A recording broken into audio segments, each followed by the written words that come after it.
Here in Charlotte, it's Operation Basketball for the ACC 2012. I'm Jeff Fischel with Clemson head coach Brad Brownell in your third year. Coach, thanks for coming in.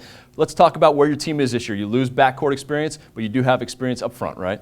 Yeah, we really do. Feel good about Devin Booker and Milton Jennings, two seniors that have paid their dues, and we feel like they're ready to have big seasons. You go into the ACC and you always worry if you're going to be physically ready to play, and I think at least in the front court we'll be physically able to compete. The questions for us will be in the back court. Yeah, Andre Young, Tanner Smith, both gone. How do you replace that kind of scoring from the outside, the ball handling, everything?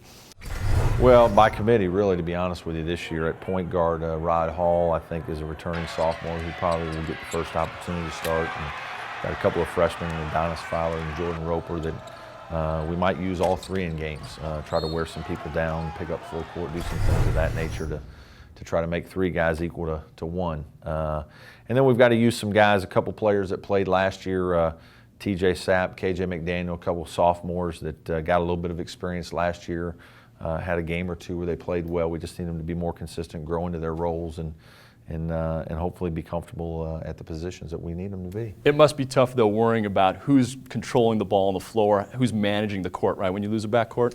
Yeah, it is. You know, Tanner Smith for us was it was almost like having two point guards on the floor with he and Andre. Andre was a traditional point guard, good speed, decision making, but Tanner at the wing, he was the guy that just kind of did a little bit of everything for us. Mr. Versatility. I think he had 10 points, 5 rebounds, 5 assists. He was the guy that took the ball out of bounds in every pressure situation, handled the ball versus pressure, a great passer.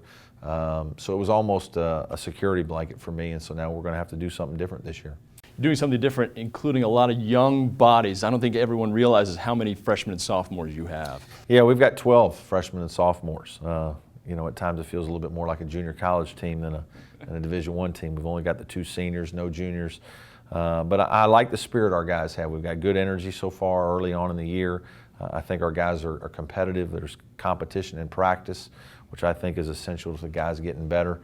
And the young guys are really respectful and listening to the older guys, Milton, Devin, and so I think it's a group that'll be they'll be tight. They'll bond. There's a good bond there, and I think the guys want to get better. So that's really important. Has it impacted you as a coach, as a teacher, having so many young players?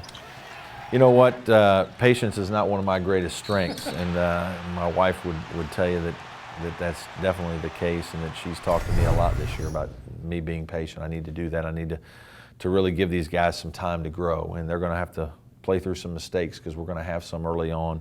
We've had to simplify the package a little bit to make sure our guys are able to have some success. And then, you know, it's a challenging thing for a coach. You need to be demanding at times, and you have to have patience as well. And you got to have both, because kids need to develop at a rate that allows you to be successful. If you're too patient, they won't get after it early enough. If you're too demanding, it'll have a hard time, and you'll move things through things a little bit too quickly. So there's really a definite balance between being patient, being demanding, and getting your guys to improve at the level you need. If it makes you feel any better, I think every husband in the country's had that speech with his wife.